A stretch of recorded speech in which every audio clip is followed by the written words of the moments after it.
العالمین والعاقبۃ للمتقین والصلاة والسلام علی سید الانبیاء والمرسلین ومن تبعهم بإحسان الی یوم الدین اما بعد قال النبی صلی اللہ علیہ وسلم حفت الجنۃ بالمکارہ وحفت النار بالشہوات رواہ مسلم۔ ہر قسم کی تعریف بڑائی اللہ رب العالمین کے لیے ہے جو سارے جہان کا خالق اور مالک ہے، جس نے ہمیں بہترین ڈھانچے میں بنایا ہے اور ضرورت کی ساری چیزیں مہیا فرمائی ہیں۔ اسی کے ہاتھ میں زندگی ہے، اسی کے ہاتھ میں موت ہے۔ وہی زمین، آسمان اور اس پوری کائنات میں تصرف کر رہا ہے۔ اسی کے حکم سے، اسی کے ارادے سے اور اسی کے اذن سے کائنات میں تصرف ہوتا ہے، اور اسی کے حکم سے ایک دن یہ دنیا فنا ہو جائے گی، ختم ہو جائے گی، قیامت قائم کی جائے گی۔ اس زندگی کا حساب و کتاب ہوگا، پھر لوگ اپنے عملوں کی بنیاد پر جنت میں یا جہنم میں ہوں گے۔ اللہ رب العالمین نے ہماری رشد و ہدایت کے لیے انبیاء اور رسولوں کا سلسلہ جاری کیا۔ سب سے آخری نبی اور آخری رسول محمد صلی اللہ علیہ وسلم ہیں، جن پر ایمان لاتے ہیں، جن کی شریعت کی پیروی کرتے ہیں اور جن کے لائے ہوئے احکام پر عمل کرتے ہیں۔ اللہ رب العالمین سے دعا کرتے ہیں بار الہ زندگی بھر ایمان اور اس کے تقاضے کو پورا کرنے کی توفیق عطا فرما، اور وفات بھی اسلام کی حالت میں ہمیں دے، آمین یا رب العالمین۔ عزیز دوستو، اسلامی بھائیوں اور دور و نزدیک سے سننے والے تمام احباب کرام، آج کا موضوع ہے موسم سرما اور اس کے مسائل۔ آج کا ٹاپک موسم سرما اور اس کے مسائل۔ اللہ رب العالمین نے جو کائنات بنائی ہے، اور اس کائنات میں اللہ کی جو بڑی بڑی نشانیاں ہیں، مخلوقات ہیں، چاند ہے، سورج ہے، ستارے ہیں، یہ سب اللہ کی نشانیاں ہیں، اللہ رب العالمین نے بنائی ہیں۔ ان چیزوں کو دیکھ کر اس کے بنانے والے کی یاد آتی ہے، اس کے بنانے والے تک ذہن جاتا ہے۔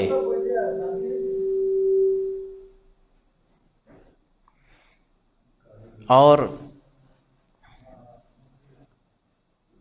اللہ کی نشانیوں، اللہ تعالیٰ کی مخلوقات اور اللہ کی بنائی ہوئی چیزوں کو دیکھ کر، ان میں غور کر کے ہم اس بات کا اقرار کرتے ہیں کہ اللہ رب العالمین نے کائنات میں کسی بھی چیز کو بلا مقصد نہیں بنایا۔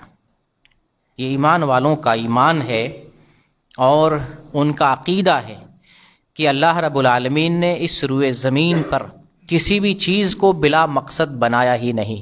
ایمان والے کہتے ہیں ربنا ما خلقت ھذا باطلا، اے ہمارے رب، اس کائنات کو، اس زمین کو، اس آسمان کو تو نے بلا مقصد نہیں بنایا۔ کوئی نہ کوئی اللہ کی حکمت ہے، اللہ نے کسی نہ کسی مقصد کے تحت اس کائنات کو بنایا ہے۔ پھر اس کائنات کے اندر اللہ رب العالمین نے جتنی ساری چیزیں بنائی ہیں، جتنی ساری نشانیاں اللہ نے پیدا کی ہیں، ان نشانیوں میں غور کرتے ہیں تو ہمیں اللہ رب العالمین کی معرفت کے ساتھ اللہ تعالیٰ سے تعلق مضبوط ہوتا ہے، اللہ کی معرفت کا استحکام ہوتا ہے، اپنے رب کی معرفت حاصل ہوتی ہے، اپنے خالق سے تعلق پیدا ہوتا ہے، اس خالق تک پہنچتے ہیں، اس کو یاد کرتے ہیں، اور اس کو یاد کر کے اسی سے اپنا رشتہ اور تعلق استوار کرتے ہیں۔ بلکہ اللہ رب العالمین یہ جو کائنات کے اندر جو کچھ بھی ہوتا ہے، اس کو لانے والا اور اس کو چلانے والا اللہ ہی تعالیٰ۔ چونکہ ہمارا جو ٹاپک ہے سردی کا موسم، موسم سرما، یہ جو موسم ہے سردی کا موسم، اس کو لانے والا اللہ، گرمی آئے گی وہ بھی لانے والا اللہ، بارش آتی ہے اس کو بھی لانے والا اللہ، رات ابھی ہے اس کو لانے والا اللہ، رات ختم ہوگی دن آئے گا اس کو لانے والا اللہ، صبح ہوگی دوپہر ہوگا شام ہوگی، تو یہ ساری چیزیں جو آ رہی ہیں وقوع پذیر ہو رہی ہیں، یہ سب تغیر، تبدل اور تصرف یہ سب اللہ کی طرف سے۔ مومن کا اس بات پر ایمان ہے، یقین ہے اور اعتقاد رکھتا ہے۔ اللہ رب العالمین کا فرمان ہے یقلب اللہ اللیل والنہار ان فی ذلک لعبرۃ لأولی الابصار، کہ اللہ رب العالمین رات کو اور دن کو الٹتا اور پلٹتا ہے، یعنی رات اور دن کو الٹنے والا پلٹنے والا، کبھی دن کو لاتا ہے کبھی رات کو لاتا ہے، کبھی تاریکی کو لاتا ہے کبھی روشنی کو لاتا ہے، کبھی اجالے کو لاتا ہے کبھی اندھیرے کو لاتا ہے، کبھی بارش کو لاتا ہے کبھی سردی کو لاتا ہے کبھی گرمی۔ تو ہمارا ایمان اور یقین ہے کہ یہ سب کچھ آپ خود نہیں ہو رہا ہے، اس کو کرنے والا کوئی ہے اور وہ اللہ ہے، رب ہے، اس کائنات کو پیدا کرنے والا خالق ہے۔ یہاں پر علامہ ابن کثیر رحمۃ اللہ علیہ کا ایک قول ذکر کروں۔ علامہ ابن کثیر رحمۃ اللہ علیہ فرماتے ہیں کہ چونکہ اللہ رب العالمین ہی کائنات کا خالق ہے، اس کائنات میں جو کچھ ہے، زمین اور آسمان کے درمیان جو کچھ ہے، اللہ ہی تعالیٰ خالق ہے، لہذا جو ان چیزوں کا خالق ہے وہی عبادت کا مستحق ہے۔ ایک بہت بڑی بات اس کو سمجھنے کی ضرورت ہے کہ جو اس کائنات میں اشیاء کا پیدا کرنے والا یا اشیاء کو بنانے والا ہے، جو اصل خالق ہے، بندگی بھی اسی کی جائے گی، وہی عبادت کے لائق ہے۔ اور ظاہر سی بات ہے اس دنیا میں انسان اللہ رب العالمین کی عبادت کے لیے پیدا کیا گیا ہے۔ اللہ کا فرمان ہے وَمَا خَلَقْتُ الْجِنَّ وَالْإِنسَ إِلَّا لِيَعْبُدُونَ، میں نے انسان اور جنات کو محض اپنی عبادت کے لیے پیدا کیا ہوں۔ تو گویا کہ تخلیق انسانی کا مقصد اللہ رب العالمین کی بندگی ہے۔ یہ بندگی کا ہمیں وہاں سے بھی تصور مل رہا ہے جہاں جہاں ہماری نظر جاتی ہے، مخلوقات پر نظر جاتی ہے، اللہ کی نشانیوں پر نظر جاتی ہے، تو ان چیزوں سے ہمیں یہ بات سمجھ میں آتی ہے کہ جس نے اس کو پیدا کیا وہی عبادت کا مستحق ہے۔ دراصل انسان کی تخلیق کا مقصد بھی وہی ہے کہ ہم رب کی بندگی کریں، اللہ رب العالمین کی ایک پروردگار کی بندگی کریں۔ تو ایک طرف ہمیں یہ بات سمجھ میں آ رہی ہے کہ خالص اپنے رب کی، اپنے خالق کی بندگی کریں گے، تو دوسری طرف یہ بات بھی ذہن میں رکھیں کہ اس کے ساتھ کسی کو شریک کرنا بھی اللہ کی نظر میں سب سے بڑا جرم ہے۔ ایک پہلو یہ ہے کہ ہم صرف اور صرف اپنے رب کی، اللہ کی عبادت کریں گے، اسی کے لیے ہم پیدا کیے گئے۔ دوسری طرف دوسرا پہلو یہ ہے کہ اگر خالق کے ساتھ اس کی بندگی میں، اس کی صفات میں، اس کی ذات میں کسی کو شریک کرتے ہیں تو یہ اتنا بڑا جرم ہے کہ اللہ اسے سب سے زیادہ ناراض ہوتا ہے۔ چنانچہ ایک حدیث آتی ہے، نبی کریم صلی اللہ علیہ وسلم سے سوال کیا گیا، اے اللہ کے رسول، اللہ کے نزدیک سب سے بڑا گناہ کیا ہے؟ تو آپ صلی اللہ علیہ وسلم نے ارشاد فرمایا کہ اللہ کے نزدیک سب سے بڑا گناہ اس کے ساتھ شرک کرنا ہے، اس کے ساتھ شریک ٹھہرانا ہے، حالانکہ اسی نے تم کو پیدا کیا ہے۔ تو ظاہر سی بات، جس نے پیدا کیا ہے بندگی اسی کی، تو اس کو چھوڑ کے اگر کوئی دوسرے کو عبادت کرتا ہے یا اللہ کی بندگی میں کسی کو شریک کر رہا ہے تو یہ اللہ کے نزدیک سب سے بڑا جرم ہے، سب سے بڑا گناہ ہے۔ لہٰذا ہمیں اللہ کی نشانیوں میں، اللہ کی مخلوقات میں غور کرنے سے یہ بات معلوم ہوتی ہے کہ اللہ رب العالمین ہی تنہا عبادت کے لائق ہے۔ لہٰذا مسلمانوں کو یہ بات سمجھنی چاہیے کہ اللہ تعالیٰ نے ہمیں اپنی بندگی کے لیے پیدا کیا ہے تو خالص ایک رب کی، اسی خالق اور مالک کی بندگی کریں، اس کے ساتھ کسی کو شریک نہ ٹھہرائیں۔ اللہ اسی عبادت سے خوش ہوتا ہے جو خالص اس کے لیے بندگی کی گئی ہو، اور اگر اللہ کی بھی بندگی ہو، اللہ کے ساتھ کسی اور کو شریک کرتے ہیں تو اس بندگی سے اللہ راضی نہیں ہوتا ہے، بلکہ اللہ رب العالمین کے ساتھ جب شرک کیا جاتا ہے، شریک ٹھہرایا جاتا ہے، اللہ غضبناک ہوتا ہے، بہت ہی ناراض ہوتا ہے، اور اس کی دوسری نیکیوں کو بھی اللہ برباد کر دیتا ہے۔ کوئی فائدہ نہیں پھر اس کی دوسری نیکیوں کا۔ شرک باللہ یا اللہ کے ساتھ شرک کرنے کی وجہ سے اللہ رب العالمین نیکیوں کو تباہ کر دیتا ہے، ضائع کر دیتا ہے، اللہ اس سے ناراض ہوتا ہے، اور اس گناہ عظیم پر کسی کا خاتمہ ہو جائے تو ہمیشہ ہمیش کے لیے وہ جہنم میں جائے گا۔ اس لیے اس پہلو کو ذہن میں ہمیں رکھنا چاہیے۔ اب آتے ہیں موضوع کو ہم سمجھنے کی کوشش کرتے ہیں، جو ہمارا موضوع ہے موسم سرما اور اس کے مسائل۔ تو سب سے پہلے یہ جانتے ہیں کہ موسم سرما کی وجہ کیا ہے، سردی کیوں آتی ہے، سردی کا سبب کیا ہے۔ ایک تو ظاہری سبب ہے جو سائنس اور ٹیکنالوجی کی بنیاد پر لوگ سمجھتے ہیں کہ سردی کیوں آ رہی ہے، گرمی کیوں آ رہی ہے، بارش کیوں ہوتی ہے۔ لوگ ٹیکنالوجی اور سائنس اور دنیاوی علوم کی بنیاد پر سمجھتے ہیں کہ یہ جو سردی آئی ہے کس بنیاد پہ آئی، یہ تو ایک ظاہری ہے، ظاہری معاملہ ہے۔ ایک معاملہ غیبی ہے جو اللہ تعالیٰ اپنے پیغمبر کے ذریعے ہمیں خبر دے رہا ہے، غیبی وجہ بتا رہا ہے۔ سردی آنے کی غیبی وجہ بھی ہے جس کو ہم اللہ تعالیٰ کے طرف سے جو خبر آئی ہے اس کو ہم جانتے ہیں، اور محمد صلی اللہ علیہ وسلم نے ہمیں یہ وجہ بتائی۔ وہ وجہ کیا ہے، اس حدیث کو ہم پڑھتے ہیں اور آپ کو سناتے ہیں۔ یہ حدیث صحیح بخاری کی ہے، نبی کریم صلی اللہ علیہ وسلم ارشاد فرماتے ہیں، اشتکت النار الى ربها فقالت ربی اکل بعضی بعضا فاذن لها بنفسین، نفس فی الشتاء ونفس فی الصیف فاشد ما تجدون من الحر واشد ما تجدون من الزمہریر۔ جہنم نے اپنے رب سے، اللہ رب العالمین سے شکایت کی کہ اللہ مجھ کو میرے بعض حصے تکلیف پہنچ رہی ہے، یعنی مجھ سے تکلیف ہے، میرا بعض حصہ میرے بعض حصے کو کھا رہا ہے، مجھ سے تکلیف ہے۔ اللہ رب العالمین سے جہنم نے شکایت کی، تو اللہ تعالیٰ نے جہنم کو 2 سانس لینے کی اجازت دی کہ تم 2 سانس لے سکتے ہو۔ اللہ تعالیٰ نے اس بیماری کو، اس تکلیف کو دور کرنے کے لیے جہنم کو 2 سانس لینے کی اجازت دی۔ تو جہنم ایک سانس سردی میں لیتی ہے، ایک سانس گرمی میں لیتی ہے۔ تو آپ صلی اللہ علیہ وسلم فرماتے ہیں دنیا میں جو انتہائی گرمی محسوس کرتے ہو اسی سانس لینے کی وجہ سے، اور دنیا میں تو انتہائی سردی محسوس کرتے ہو اسی جہنم کے سانس لینے کی وجہ سے۔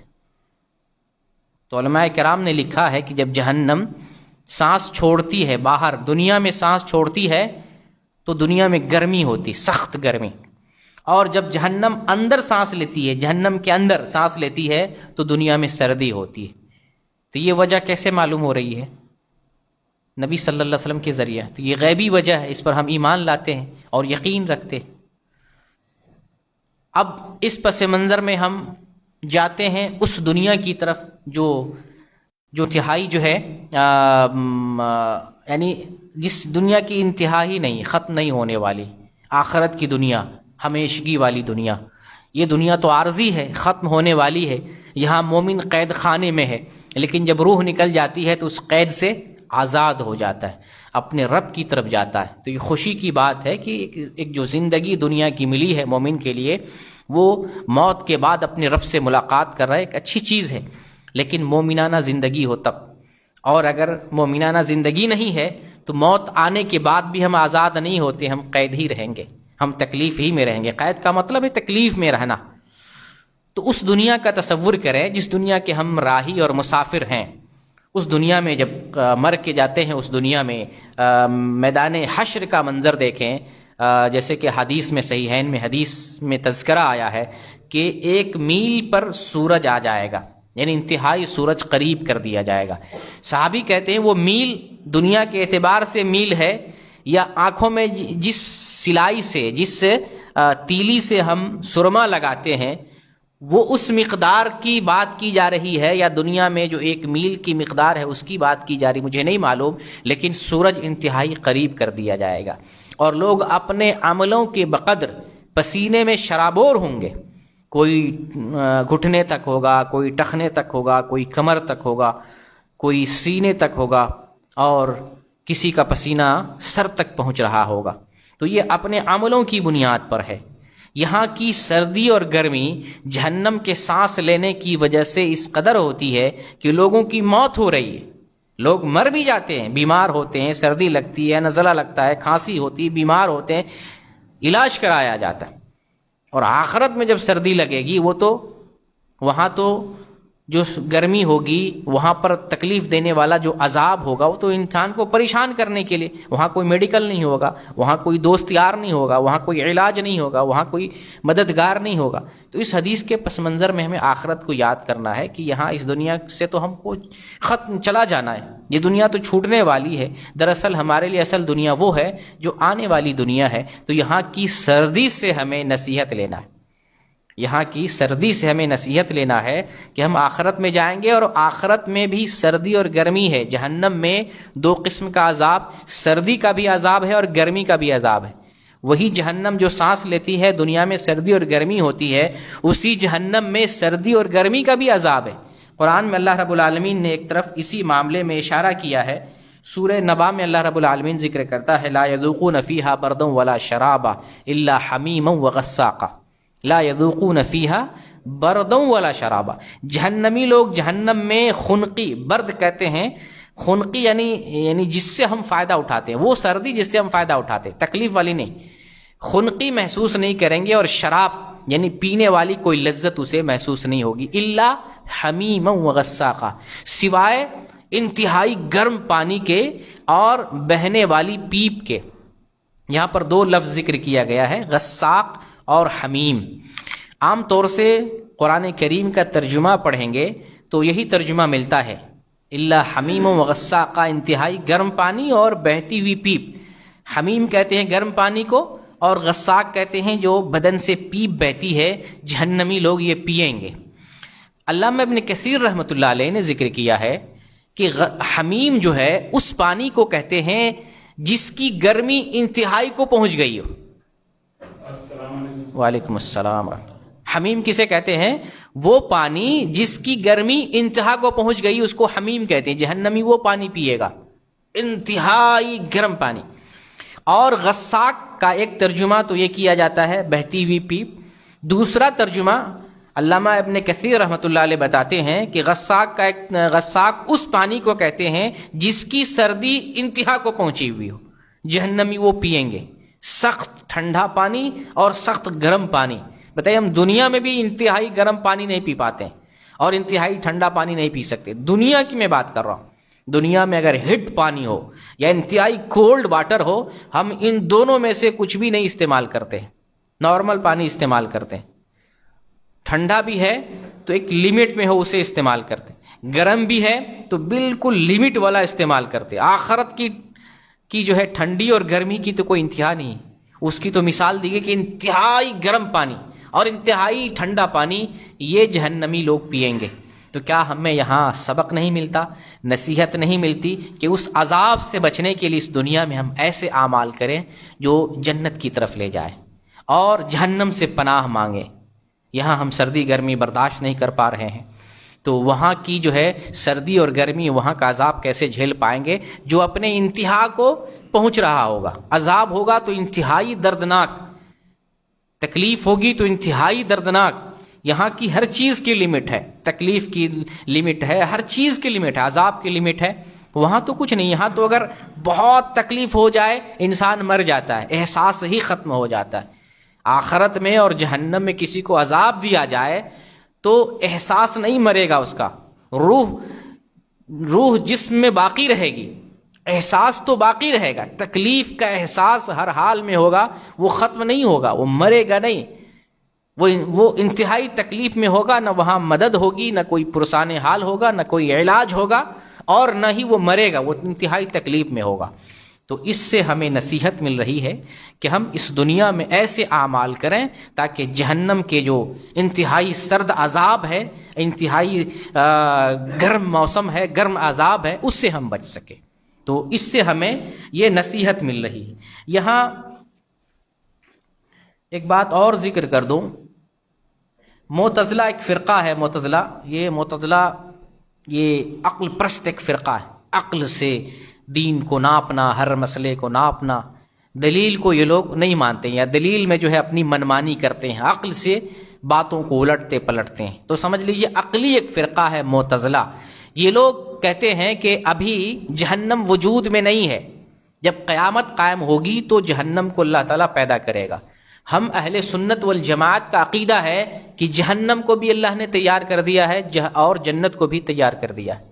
متعدد احادیث ہیں نا، جب انسان مر جاتا ہے تو مومن کے لیے جنت کا بستر لگایا جاتا ہے، قبر ہی سے سٹارٹ ہو جاتا ہے، نعمت ملنی شروع ہو جاتی، قبر کے اندر ہی جنت کا لباس بٹھا دیا جاتا ہے، اور جنت کا بستر ہو گیا، جنت کا لباس لگایا جاتا ہے، جنت کی جو ہے نعمت وہیں سے ملنا شروع ہو جاتی ہے.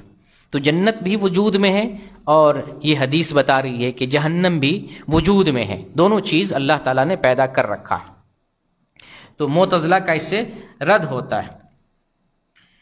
جب ہمیں سردی کی وجہ، غیبی وجہ معلوم ہو گئی کہ جہنم کے سانس لینے کی وجہ سے دنیا میں سردی اور گرمی ہوتی ہے، جب دنیا میں جہنم سانس چھوڑتی ہے تو گرمی ہوتی ہے، اور جب اندر سانس لیتی ہے تو دنیا میں سردی ہوتی ہے. اسی کو کہا گیا، نبی صلی اللہ علیہ وسلم نے فرمایا کہ دنیا میں جو تم انتہائی گرمی محسوس کرتے ہو اسی کی وجہ سے، سانس لینے کی وجہ سے، یا دنیا میں تو انتہائی سردی محسوس کرتے ہو اسی زمہریر کی وجہ سے. حدیث کے الفاظ ہیں، اس میں ذکر ہے زمہریر.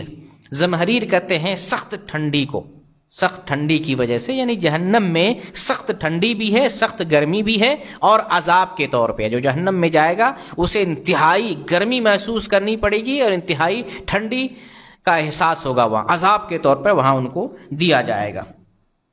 اب یہاں پر ایک دوسرا مسئلہ یہ سمجھ لیتے ہیں کہ ٹھنڈی کی غیبی وجہ ہمیں معلوم ہو گئی. یہاں یہ چونکہ ہمیں یہ عقیدہ رکھنا پڑا، یہ ہمارا عقیدہ ہے کہ موسم کو لانے والا اللہ رب العالمین ہے، زمانے کو الٹنے پلٹنے والا اللہ رب العالمین ہے، رات اور دن کو لانے والا اللہ رب العالمین ہے، اس لیے ہمیں موسم کو برا بھلا نہیں کہنا ہے. ایک مومن کی یہ علامت ہے کہ موسم کو برا بھلا نہیں کہتا ہے. رات ہو، انتہائی خوفناک رات ہو جائے، تاریک رات ہو جائے، طوفانی رات ہو جائے، بارش والی رات ہو جائے، یا دن ہو، دن کے اندر جو ہے انتہائی دھوپ ہو جائے، انتہائی چلچلاتی دھوپ ہو، یا موسم خزاں ہو، دن میں بھی دن ہوتے ہوئے آپ کو تکلیف پہنچائے، یا اسی طریقے سے سخت جو ہے گرمی کا موسم ہو، سخت ٹھنڈی کا موسم ہو، تو موسم کو ہمیں برا بھلا نہیں کہنا ہے. موسم سے ہمیں کچھ پہنچ جائے، بخار لگ جائے، نزلہ لگ جائے، سردی لگ جائے، اس کی وجہ سے اس بیماری کو کوسیں، موسم کو کوسیں، یہ مومن کی شان نہیں ہونی چاہیے، کیونکہ اللہ رب العالمین ہی موسم کو لانے والا ہے. جیسے کہ حدیث قدسی میں ہے، اللہ رب العالمین ارشاد فرماتا ہے، یوذ ابن آدم یسب الدہر وانا الدہر بید الامر اقلب اللیل والنہار، کہ ابن آدم مجھے تکلیف پہنچاتا ہے. وہ کیسے تکلیف پہنچاتا ہے؟ یسب الدہر، وہ زمانے کو گالی دیتا ہے، وانا الدہر، میں ہی زمانہ ہوں، اقلب اللیل والنہار، میں رات اور دن کو الٹتا پلٹتا ہوں. تو رات اور دن ہی کی وجہ سے سردی گرمی سارا کچھ اللہ کے ہاتھ میں ہے. تو زمانے کو لانے والا اللہ رب العالمین ہے. اگر ہم زمانے میں تصرف ہونے والے کسی موسم کو یا کسی جو ہے سچویشن کو گالی دے رہے ہیں، گویا کہ اللہ کو گالی دے رہے ہیں اور اللہ کو تکلیف دے رہے ہیں. لہٰذا ایک مسلمان کو چاہیے کہ وہ موسم کو برا بھلا نہ کہے، موسم کو گالی نہ دے، موسم کو برا بھلا نہ کہے، کیونکہ موسم کو لانے والا اور زمانے کو الٹنے پلٹنے والا اللہ رب العالمین ہے. اب چونکہ ٹھنڈی میں ظاہری طور پر تکلیف نظر آ رہی ہے، ٹھنڈی میں اللہ رب العالمین نے کوئی نہ کوئی حکمت تو رکھا ہے. جیسے ایک مومن کا عقیدہ ہے کہ اللہ نے کائنات میں جو کچھ بنایا ہے اور جو کچھ کر رہا ہے، کوئی نہ کوئی اللہ کی مصلحت ہے، کوئی نہ کوئی حکمت ہے. ہم اس بات پر ایمان رکھتے ہیں. لیکن بظاہر ٹھنڈی میں تکلیف نظر آتی ہے، ہم جب دیکھتے ہیں آنکھوں سے تو ہمیں لگتا ہے اس میں تکلیف ہے. گھر سے باہر نکلتے ہیں، سردی لگتی ہے اور نزلہ زکام کے شکار ہوتے ہیں، آدمی بیمار پڑ جاتا ہے. اور خاص طور سے جو ضعیف اور کمزور لوگ ہیں، ٹھنڈی سے ان کو زیادہ نقصان پہنچتا ہے اور لوگوں کی جانیں بھی جاتی ہیں، لوگ اس موسم میں مرتے بھی ہیں.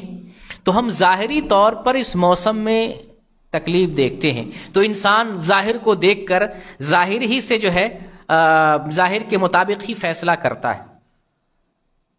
حالانکہ اس کے پیچھے اللہ تعالیٰ نے حکمت رکھی ہے، مصلحت رکھی ہے، اس میں انسانیت کا فائدہ ہے. ان چیزوں سے پرے، ان چیزوں سے ہٹ کر ایک مومن شریعت کے دائرے میں سوچتا ہے. یہ انسانوں کا مسئلہ ہے کہ ظاہری چیز ہی پر حکم لگاتا ہے، صرف ظاہر پر نظر رکھتا ہے، اسی کے مطابق فیصلہ کرتا ہے. لیکن مومن کا معاملہ یہ ہے کہ مومن کا معاملہ قرآن اور حدیث کے مطابق ہوتا ہے. مومن دیکھتا ہے کہ قرآن میں اللہ تعالیٰ نے کیا بتایا ہے، مومن دیکھتا ہے کہ محمد صلی اللہ علیہ وسلم نے حدیث میں کیا بتایا۔ چنانچہ میں نے شروع میں ایک حدیث پڑھی تھی، صحیح مسلم کی وہ حدیث، اس حدیث میں نبی صلی اللہ علیہ وسلم ارشاد فرماتے ہیں حفت الجنت بالمکارہ وحفت النار بالشہوات، کہ اللہ رب العالمین نے جنت کو تکلیف دہ چیزوں سے گھیرا ہے۔ حفت الجنہ، جیسے اس کو مان لیں جنت ہے، اس جنت کے چاروں طرف تکلیف ہی تکلیف ہے۔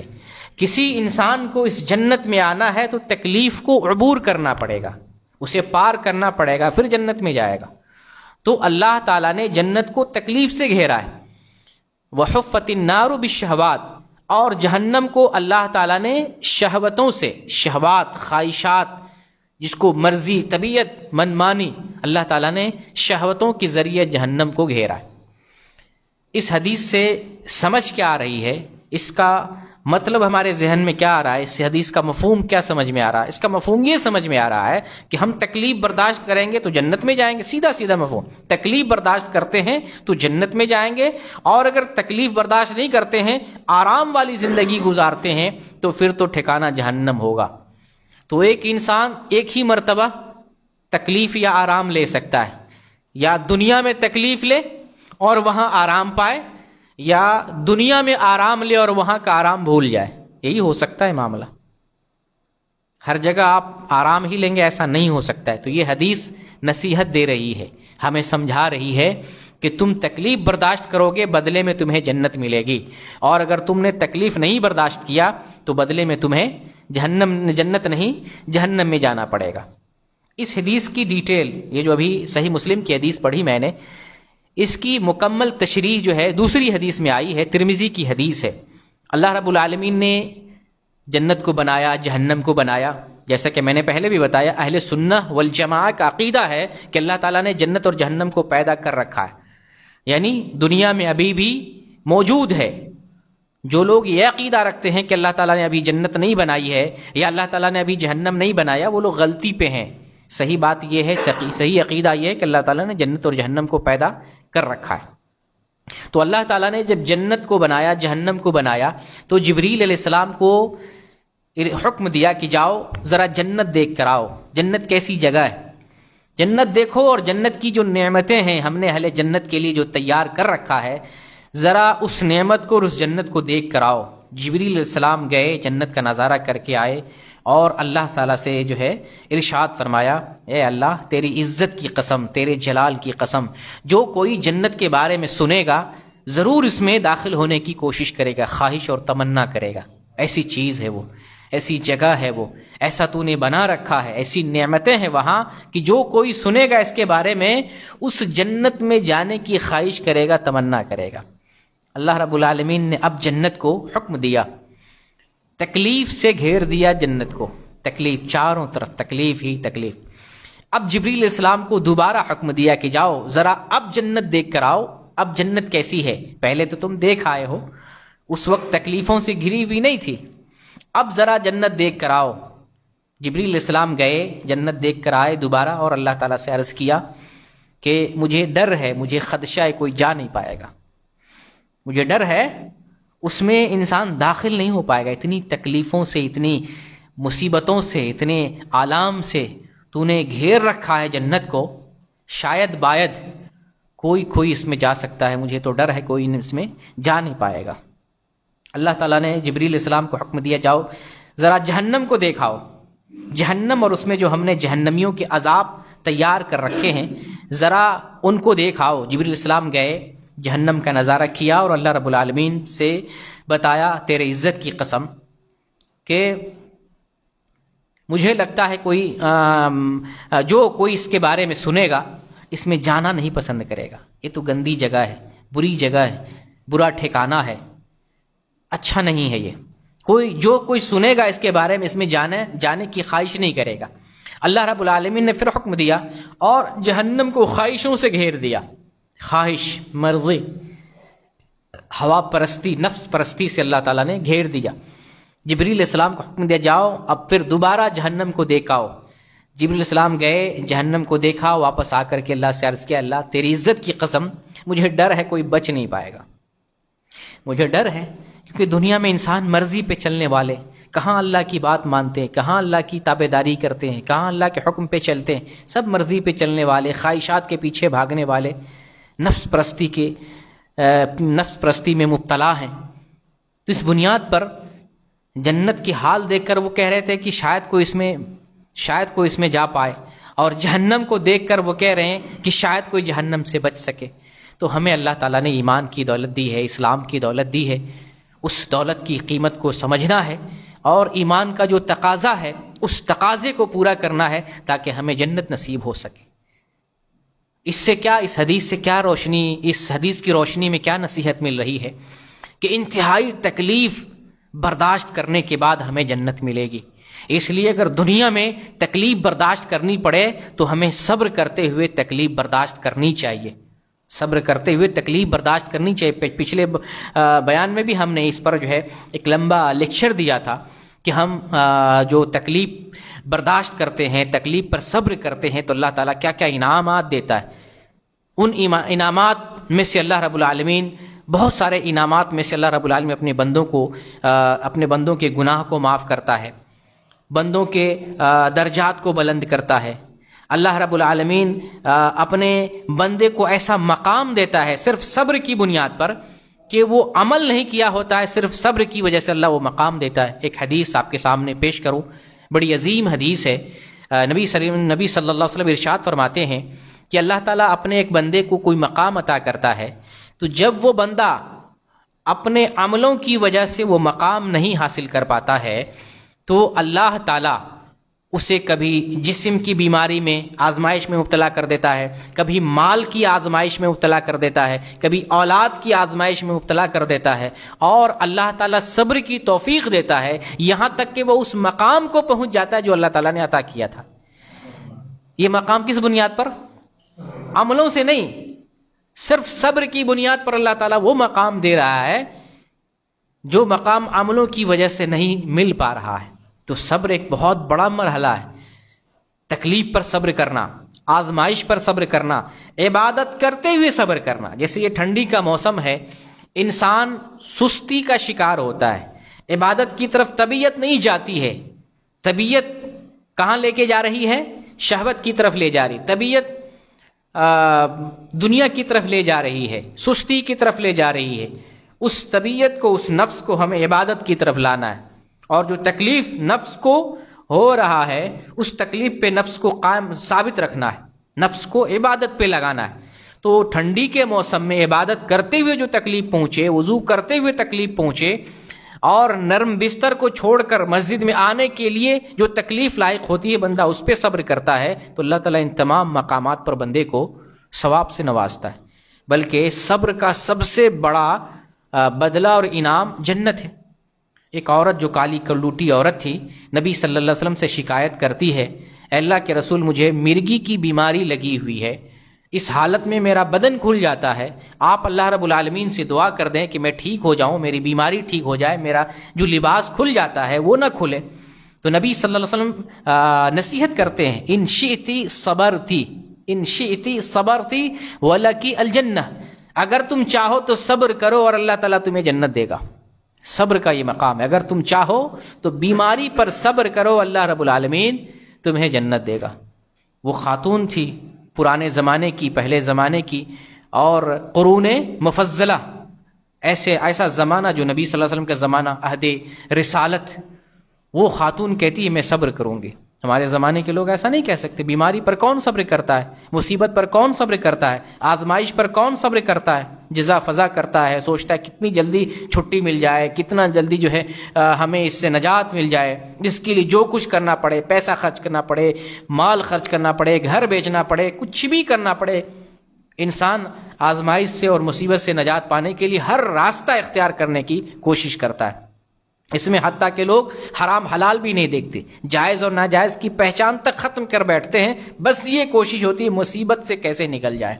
اور دیکھیں جنت پانے کا شوق اس عورت میں، دنیا ہی میں نبی صلی اللہ علیہ وسلم نے جنت کی بشارت دے دی۔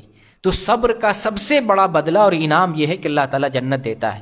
تو اگر ہم اس موسم میں، ٹھنڈی کے موسم میں تکلیف پہنچتی ہے، اپنے نفس کو کنٹرول میں لاتے ہیں، ضبط میں لاتے ہیں اور نفس کو عبادت کی طرف موڑتے ہیں اور ٹھنڈے پانی سے وضو کرتے ہیں، غسل کرتے ہیں، عبادت کے لیے مسجد میں آتے ہیں، عبادت کرتے ہیں، اللہ تعالیٰ بے انتہا ثواب دے گا۔ ظاہر سی بات، انہی عملوں کی بنیاد پر تو جنت ہمیں نصیب ہوگی، اور جب سستی کے شکار ہو جائیں گے، دنیا میں بھی آرام ہی کریں گے، تو ہمیں پھر آخرت میں کیسے آرام ملے گا؟ تو یہاں تکلیف جھیلنی ہے تو ہمیں آخرت میں آرام ملے گا۔ چنانچہ اس موقع سے ایک حدیث جو شیخ البانی نے صحیح الجامع کے اندر ذکر فرمایا ہے، یعنی حدیث صحیح ہے، عبداللہ ابن مسعود رضی اللہ تعالیٰ عنہ بیان کرتے ہیں کہ اللہ تعالیٰ دو آدمی کو دیکھ کے بہت خوش ہوتا ہے۔ ایک آدمی وہ ہے جو ٹھنڈی کے موسم میں نرم بستر کو چھوڑتا ہے، لحاف کو چھوڑتا ہے، وضو کرتا ہے، عبادت کے لیے کھڑے ہوتا ہے، وہ آدمی۔ یہ ایمان بہت کم آدمی کو نصیب ہوتا ہے۔ ٹھنڈی کا موسم ہو، خنقی ہو، سردی ہو، تکلیف کا موسم ہو، نرم بستر کو چھوڑے، وضو کرے، اللہ کی عبادت کے لیے آئے، یہ بہت بڑا مرحلہ ہوتا ہے، یہ ایمان کا راستہ ہے۔ تو جو شخص ٹھنڈی کے موسم میں نرم بستر کو چھوڑتا ہے، لحاف چھوڑتا ہے، وضو کرتا ہے اور اللہ کی بندگی کے لیے کھڑا ہوتا ہے، تو اللہ تعالیٰ فرشتے سے پوچھتا ہے کہ کس چیز نے اس بندے کو تکلیف برداشت کرنے پر آمادہ کیا ہے؟ آخر کیا وجہ ہے کہ یہ بندہ تکلیف کے موسم میں، سرد موسم میں، ٹھنڈی کے موسم میں رضائی کو، لحاف کو چھوڑ رہا ہے، وضو کر رہا ہے، عبادت کے لیے آ رہا ہے؟ کس چیز نے تکلیف پر صبر کرنے کے لیے ابھارا ہے؟ آخر یہ بندہ کیوں کر رہا ہے؟ فرشتے جواب دیتے ہیں، یہ بندہ تیری رحمت سے امید لگا رہا ہے، تجھ سے رحمت کا طالب ہے، تجھ سے رحمت چاہتا ہے اور تیرے عذاب سے ڈر رہا ہے۔ تو اللہ تعالیٰ فرشتے سے کہتا ہے کہ تم گواہ رہنا، اس کی میں نے امید پوری کر دی، رحمت کی امید لگایا تھا، میں نے رحمت دے دیا، اس کی امید پوری کر دی، اور جو خوف محسوس کر رہا تھا عذاب سے، میں نے عذاب سے امن دے دیا، خوشخبری سنا دو، تم گواہ رہنا۔ تو جو بندہ سردی کے موسم میں تکلیف برداشت کرتا ہے، ٹھنڈے پانی سے وضو کرتا ہے اور عبادت کرنے کے لیے اللہ کے دربار میں آتا ہے، عبادت کرتا ہے، اللہ رب العالمین اس سے خوش ہوتا ہے۔ فرشتوں کے درمیان اللہ رب العالمین کو تو ویسے ساری کیفیت معلوم ہے، پھر بھی اللہ تعالیٰ فرشتوں سے پوچھتا ہے۔ یہ صرف یہ نہیں کہ اللہ کے علم میں نہیں، اللہ کے علم میں ہے، لیکن دراصل بتانا یہ ہے کہ اللہ تعالیٰ اپنے اس بندے سے خوش ہو رہا ہے، فرشتوں میں اس کا ذکر کر رہا ہے کہ دیکھو بندہ سردی کے موسم میں بندہ عبادت کر رہا ہے، سردی کے موسم میں وضو کر رہا ہے، آرام کو چھوڑ رہا ہے، تکلیف برداشت کر رہا ہے، میری بندگی کر رہا ہے۔ تو اللہ فرشتوں میں اس کا ذکر کرتا ہے، اور جس بنیاد پر اور جس نیت سے عبادت کر رہا تھا، اللہ کے عذاب سے ڈر رہا ہے کہ اللہ وہاں کی تکلیف سے بچانا، دنیا کی تکلیف تو ہم برداشت کر لیں گے، صبر کر لیں گے، یہاں کی زندگی تو کٹ جائے گی، لیکن جو آخرت کی تکلیف ہے وہ تکلیف جھیلی نہیں جائے گی۔ اللہ سے، اللہ کی پکڑ سے، اللہ کے عذاب سے، وہاں کی تکلیف سے ڈر کر اللہ کی بندگی کر رہا ہے۔ اللہ اس کی نیت کو سمجھ رہا ہے، اور اس کی نیت کی بنیاد پر اللہ رب العالمین اس کو امن دے رہا ہے، عذاب سے امن دے رہا ہے، کہ مطلب اللہ عذاب معاف کر رہا ہے، عذاب اس سے اٹھا رہا ہے، اللہ اس کے عذاب کو ختم کر رہا ہے۔ تو یہ جو سردی کا موسم ہے، اس موسم کو ہم تکلیف والا موسم نہ سمجھیں۔ مومن اس موسم کو کس پس منظر میں دیکھتا ہے کہ اللہ رب العالمین نے جو بھی موسم لایا ہے، جو کچھ بنایا، اس میں کوئی نہ کوئی حکمت ہے، ضرور کوئی نہ کوئی حکمت ہے، اس میں ہمارا نقصان نہیں، حکمت کے تحت ہے، مومن یہ سوچتا ہے۔ پھر اگر اس موسم میں بظاہر تکلیف ہوتی ہے تو مومن کا شیوا ہے کہ اس تکلیف پر صبر کرے، مومن کا شیوا۔ یہی وجہ ہے کہ جو ہمارے اسلاف تھے، وہ اسلاف اس موسم کے آنے کی وجہ سے خوش ہوتے تھے۔ آج بہت سارے لوگ اس موسم کے آنے پر ناراض ہوتے ہیں، پریشان ہوتے ہیں کہ پھر ہمیں جو ہے پریشان ہونا ہے، تکلیف برداشت کرنی ہے۔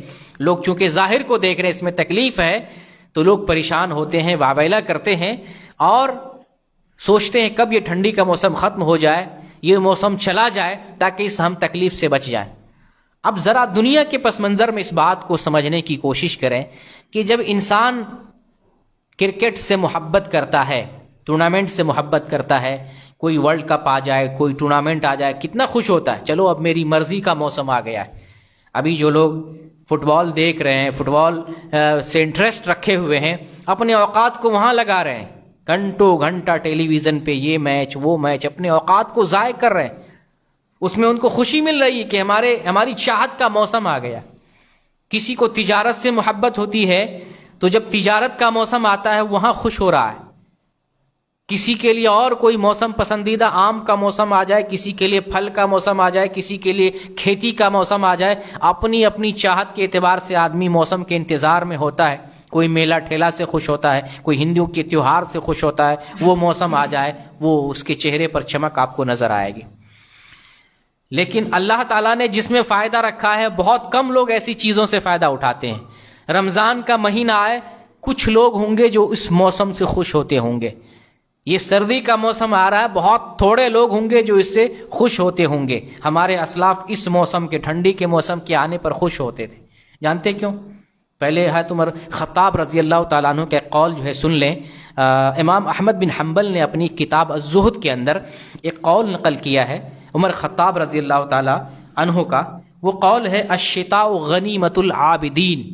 الشتاء غنیمت العابدین، ٹھنڈی عابدوں کے لیے مال غنیمت ہے. ان ٹھنڈی کا موسم عابد کے لیے، عبادت گزاروں کے لیے مال غنیمت ہے. یہاں عبادت گزار سستی میں پڑ رہے ہیں، عبادت گزار بھی ڈھیلے ہو جاتے ہیں. اور موسم میں تو عبادت ہے، ٹھنڈی کا موسم آتا ہے تو یہ عشاء، وہ مغرب، فجر، سب کے اندر سستی لاحق ہو جاتی ہے. جبکہ ہمارے اسلاف ٹھنڈی کے موسم آنے پر خوش ہوتے تھے. یہ سمجھتے تھے مال غنیمت، جیسے جہاد میں کوئی جیتتا ہے نا، مال غنیمت ہاتھ لگتی ہے، تو اسی طریقے سمجھتے تھے کہ مال غنیمت کی طرح ایک موسم آ رہا ہے، اس سے ہمیں فائدہ اٹھانا ہے. آخر اس میں کیا ہے جس کی بنیاد پر کہا جا رہا ہے کہ یہ موسم مال غنیمت کے طور پر ہے؟ چنانچہ ایک حدیث جو مسند احمد میں ہے، نبی کریم صلی اللہ علیہ وسلم ارشاد فرماتے ہیں الشتاء ربیع المومن، یعنی یہ نبی صلی اللہ علیہ وسلم کا بھی فرمان ہے. الشتاء ربیع المومن، ٹھنڈی مومن کے لیے موسم بہار ہے. تو یہ نبی کا فرمان بھی ہے، ٹھنڈی موسم بہار ہے مومن کے لیے. کس کے لیے؟ ہر کسی کے لیے نہیں. وہ ٹورنامنٹ اور وہ جو ہے اپنی اپنی مرضی کے موسم کا انتظار کرتے ہیں، ہر کسی کے لیے نہیں. ان کے لیے جو مومن ہے، مومن کی جو علامت ہے، جو پہچان بتائی گئی ہے، ایسے اگر کوئی لوگ ہیں تو یہ اس کے لیے موسم بہار ہے، سب کے لیے نہیں ہے. سب کے لیے یعنی عام لوگوں کے لیے تو ظاہر سی بات لوگ ظاہر کو دیکھتے ہیں اور تکلیف محسوس کرتے ہیں اور موسم کو برا بھلا کہتے ہیں، جبکہ ایسا نہیں ہونا چاہیے. تو نبی صلی اللہ علیہ وسلم کا فرمان ہے الشتاء ربیع المومن، ٹھنڈی کا موسم مومن کے لیے موسم بہار ہے. طال لیلہ فقامہ وقصر نہارہ فصامہ. ٹھنڈی کے موسم میں دن جو ہے چھوٹا ہوتا ہے تو لوگ روزہ رکھتے ہیں، مومن روزہ رکھتا ہے. رات لمبی ہوتی ہے تو رات میں قیام کرتے ہیں. ٹھنڈی کے موسم میں کیا ہوتا ہے؟ دن چھوٹا ہو گیا، رات لمبی ہو گئی. تو دن چھوٹا ہونے کی وجہ سے روزہ رکھنا آسان ہے. رات لمبی ہونے کی وجہ سے آپ اطمینان سے سو سکتے ہیں. سونے کے بعد آرام سے اٹھ کر تہجد کی نماز پڑھ سکتے ہیں آرام سے. اور یہ دو عظیم عبادت ہے، نماز اور روزہ. ظاہر سی بات مومن کی زندگی میں یہ عظیم عبادت ہے، نماز پڑھنا اور روزہ رکھنا عظیم عبادتوں میں سے. یہ دو عظیم عبادت انجام دینے کا موقع کب ملتا ہے؟ بڑی آسانی کے ساتھ، بڑی سہولت کے ساتھ. روزہ رکھنا، نفلی روزہ رکھنا اور نفلی نماز پڑھنا. نفلی روزہ دن میں رکھیں، نفلی عبادت 5 وقتہ عبادت تو ہر حال میں ہے ہی، اس کا معاملہ تو الگ ہے. نفلی روزہ دن میں رکھیں اور نفلی نماز، تہجد کی نماز رات میں جاگ کر اللہ کی بندگی کریں. رات کی نماز بڑی عظیم نماز ہے، تہجد کی نماز بڑی عظیم نماز ہے.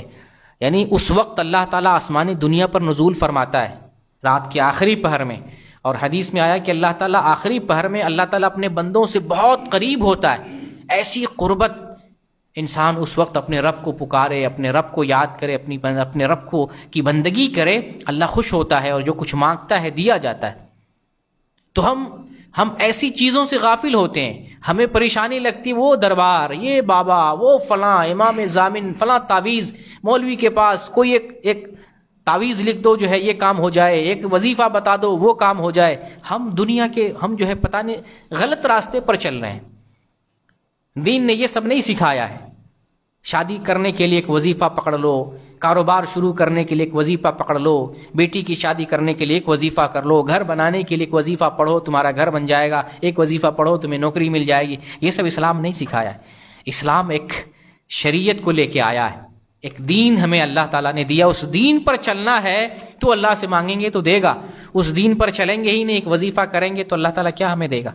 اٹھنا بیٹھنا سارا اسلام کے خلاف ہے، ایک وظیفہ پڑھ کے اللہ کیا دے گا ہمیں؟ تو دین پر ہمیں عمل کرنا ہے، اور عمل کرتے ہیں اس کے بعد اللہ تعالیٰ سے مانگتے ہیں تو اللہ تعالیٰ ہمیں دے گا۔ اللہ ہم سے قریب ہے، شہرک سے بھی قریب ہے، اللہ ہماری سنتا ہے، ہمیں دیکھتا ہے، دل میں جو احساس پیدا ہو رہا ہے اللہ اسے بھی جان رہا ہے، تو پھر اللہ مومن کی مراد کیسے نہیں پوری کرے گا؟ جو خالق ہے، مالک ہے، سب چیز دے رہا ہے، اور ہر چیز، ہر نعمت سے اللہ جو ہے لاکھوں ہزاروں نعمتوں سے نواز رہا ہے، ہماری دعا کیسے نہیں سنے گا؟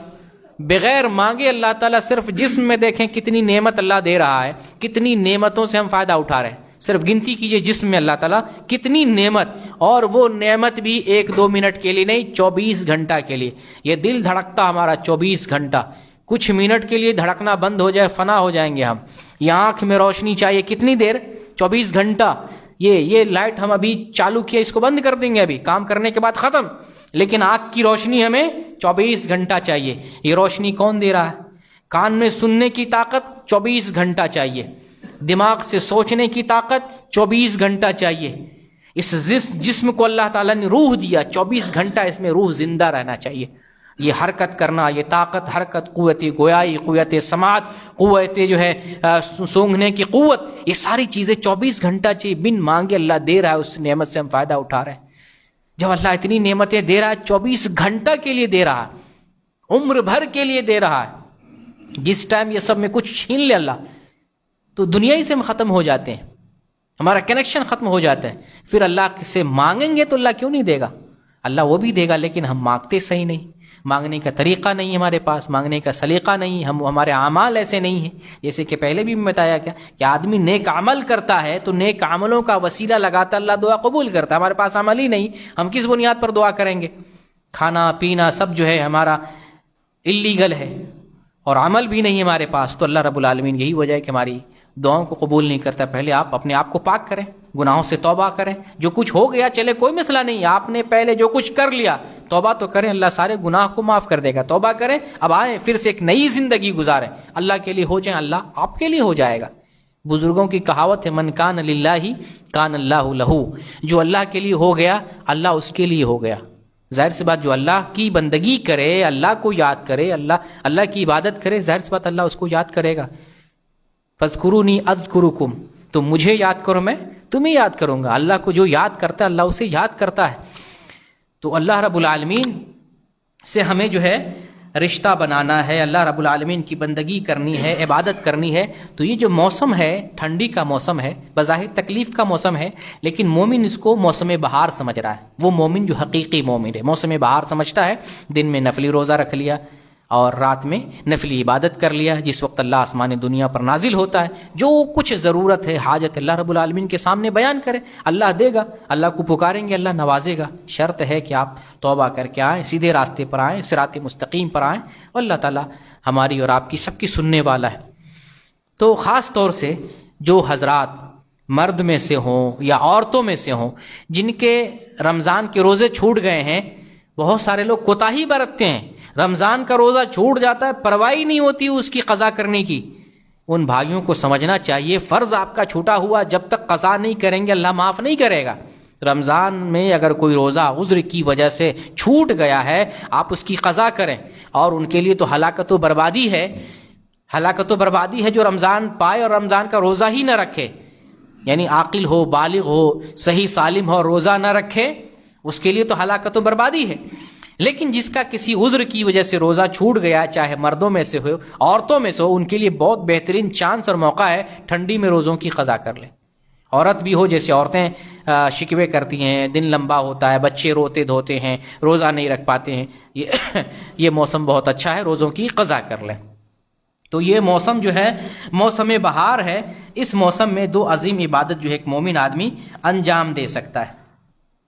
یہ حدیث جو بھی مسند احمد کی پڑھا میں نے، اس حدیث پر محدثین نے کلام کیا ہے، یعنی ذوف کی طرف اشارہ کیا ہے، لیکن اس حدیث کا معنی درست ہے۔ یہ بالکل صحیح بات ہے کہ دن چھوٹا ہوتا ہے، رات لمبی ہوتی، ظاہر سی بات ہے، مشاہدے کی چیز ہے، تجرباتی چیز ہے، معنی اس کا درست ہے۔ البتہ ایک صحیح حدیث جو ترمذی میں ہے، اس حدیث میں جو ہے، حدیث میں دو باتیں جو ابھی میں نے ذکر کی تھی روزہ رکھنا، دن چھوٹا ہے تو روزہ رکھنا، رات لمبی ہے تو تہجد کی نماز پڑھنا، عبادت کرنا۔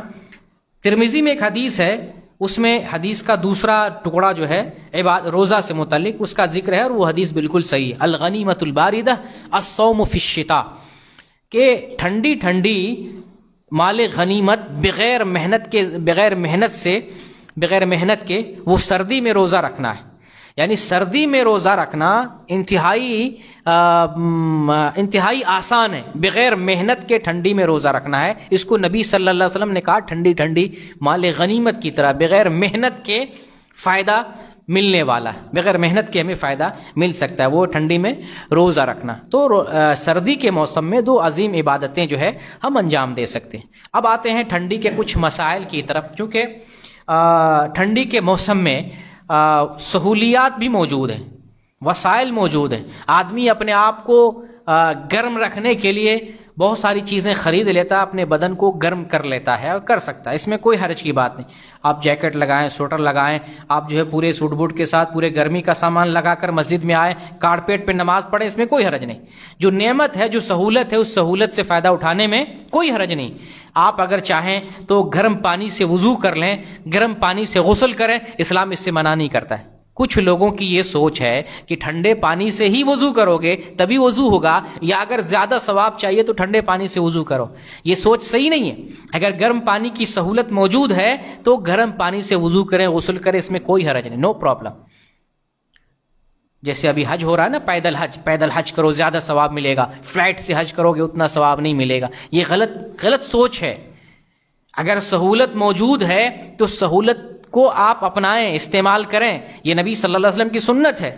نبی صلی اللہ علیہ وسلم بیان فرماتے ہیں کہ جب مجھے دو چیزوں میں اختیار دیا گیا تو میں جو سب سے آسان ہے اس کو اپنی امت کے لیے پسند کرتا تھا، تو جو سب سے آسان ہے وہ طریقہ اختیار کریں، چنیں، اس میں کوئی حرج کی بات نہیں۔ تو گرم پانی سے آپ وضو کر سکتے ہیں، غسل کر سکتے ہیں۔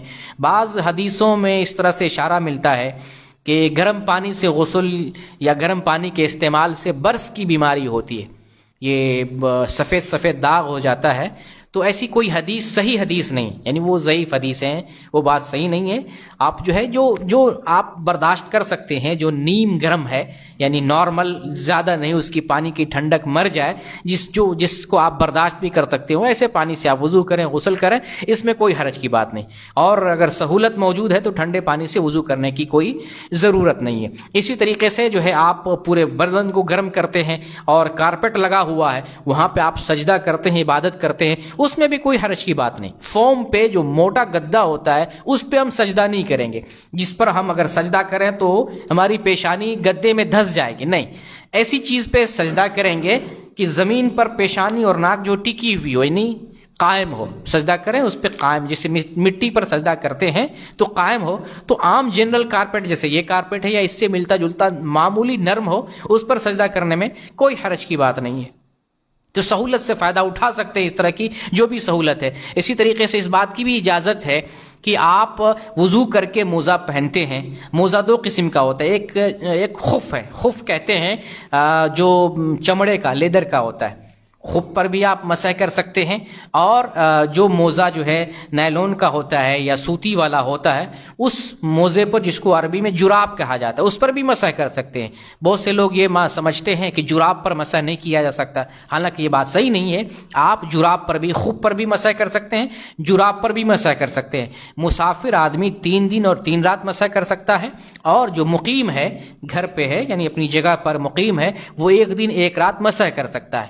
اور یہ اجازت صرف ٹھنڈی کے موسم میں نہیں، آپ عام طور سے بھی اگر سفر پہ ہیں یا کہیں پر بھی موزہ استعمال کر رہے ہیں، آفس جا رہے ہیں، وضو کر کے پہنے ہوئے ہیں، تو بغیر سردی کے بھی موزے پر آپ جو ہے مسح کر سکتے ہیں۔ شرط یہ ہے کہ آپ کا موزہ ایسا ہو جو ٹخنے کو کور کر رہا ہو۔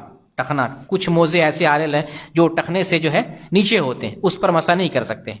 موزہ کے لیے کیا ضروری ہے کہ آپ کے ٹخنے کو کور کرے، ٹھیک۔ دوسرا یہ ہے کہ موزہ ایسا ہو جو آپ کے پیر کو ڈھک سکے، پھٹا نہ ہو اور شفاف نہ ہو۔ بہت سے موزے ایسے ہیں تو شفاف جلد نظر آ رہی ہے یا پھٹا ہوا ہوتا ہے، ایسا نہیں، موٹا دبیز قسم کا ہو، آپ کی جلد اس سے جو ہے نمایاں نہ ہو اور پھٹا ہوا نہ ہو، اور وضو کی حالت میں آپ اس کو پہنے تب آپ اس پر مسح کر سکتے ہیں. مسح جس وقت پہلی دفعہ آپ اسٹارٹ کریں گے تو وہ آپ کا پہلا ٹائم شروع ہوگا. جیسے ابھی میں نے ظہر کے وقت ہی جو ہے موزہ پہن لیا تھا، وضو کر کے ظہر کے وقت پہن لیا تھا، لیکن مسح میں نے عصر میں کیا تھا. عصر کی نماز جب میں نے پڑھی ہے اس وقت اس پر مسح کیا تھا. تو میرا ٹائم کب سے شروع ہو رہا ہے؟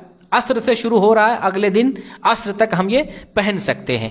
ہوا خارج ہو جائے، پیشاب پخانہ ہو جائے، صرف اس پر آپ مسح کر سکتے ہیں. لیکن آپ اگر موزہ اس دوران نکال دیتے ہیں، اب آپ کو لازماً جو ہے پھر پیر دھلنا ہی پڑے گا. نکال دیے تو اب لگا کر کے اس پہ مسح نہیں کریں گے، اب آپ لازماً پیر دھلنا پڑے گا. لیکن یہاں ایک یہ بات اور بھی دھیان میں رہے کہ اگر کوئی شخص وضو کی حالت میں تھا، پاکی کی حالت میں تھا، جیسے میں ابھی پاک ہوں، وضو کیا میں نے، اگر موزہ میں نکال دیتا ہوں میری پاکی باقی رہے گی، میں نماز پڑھ سکتا ہوں، ٹھیک ہے. لیکن جب دوبارہ وضو کروں گا تو مسح نہیں کروں گا، میں نے موزہ اتار دیا ہے. اس لیے اس بات کو ذہن میں رکھیں. تو یہ موزے سے بھی ہے، اور سردی گرمی کے معاملے میں جو سہولیات ہیں ان سہولیات سے ہم فائدہ اٹھا سکتے ہیں.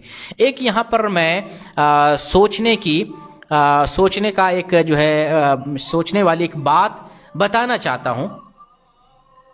اذان کہاں ہو رہی؟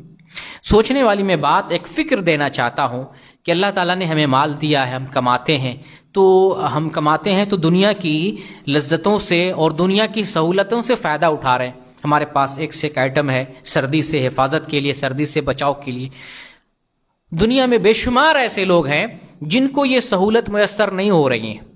تو ہمارے اوپر کچھ ذمہ داری ہے، کچھ ہمارے اوپر فرض بنتا ہے کہ ہم اپنے مال میں سے جو ایکسٹرا ہے، زکوٰۃ تو دینا ہی ہے واجبی طور پہ.